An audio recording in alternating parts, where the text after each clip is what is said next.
Hey, Bill Shaka here, welcoming you to another edition of the 5-Minute Motivator.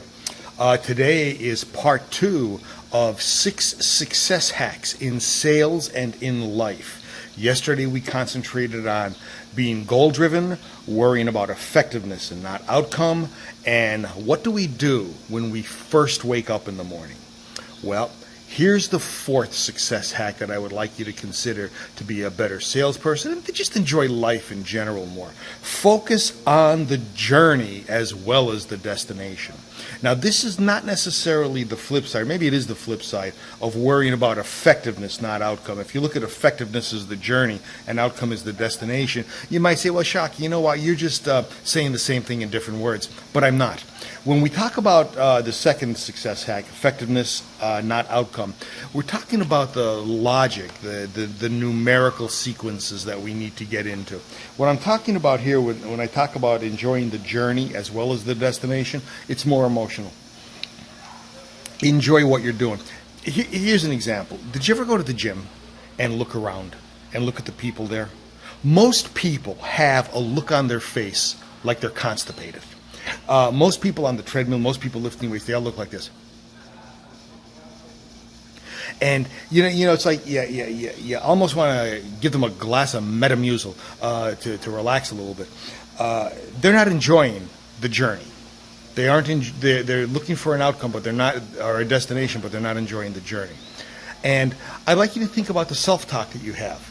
Especially you, those of you in sales, when you are on your way to an appointment, what are you thinking of?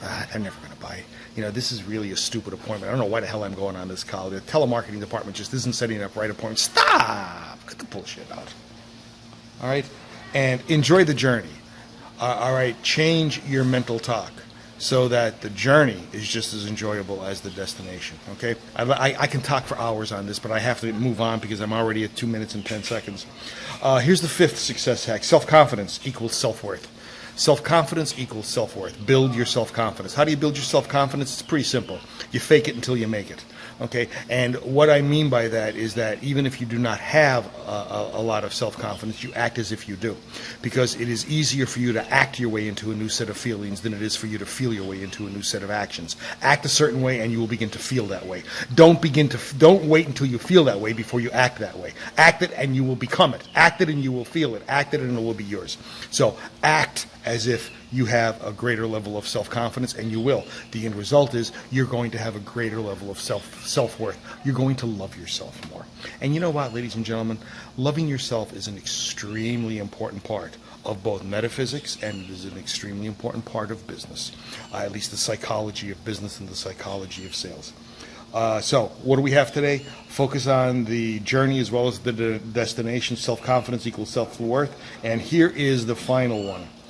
Watch how you I'm sorry. I'm trying to read my writing here, and it's a little bit jarred. Watch how you carry yourself. And what I mean by that is posture. You know, if you want to be depressed, slouch a little bit. If you want to be positive, put your shoulders back and act it. You know, when I was growing up, I had an issue called scoliosis, so consequently my spine was kind of rounded. My older son has that too. But back in the 60s and 70s, nobody ever knew nobody knew about this thing called scoliosis. What would happen is a nun would come down to me with a 3-foot ruler and whack me on the ass or on the back and say, "Stand up straight, Shaka. You look like Jesus on the cross." And the end result was it was kind of a painful process. But I started to realize that, and little by little I started to consciously push my shoulders back. And it's a good feeling. When you push your shoulders back, your chest expands, you get more oxygen in, it's good. So watch how you carry yourself. All right, 6 success hacks. Here we go. Be goal-driven. Worry about effectiveness, not outcome. What do you do when you wake up? First thing, focus on the journey as well as the destination. Self-confidence equals self-worth. And watch how you carry yourself. Ladies and gentlemen, I am so excited about these last 2 episodes. I hope you are too. Talk to you very soon. Bye-bye.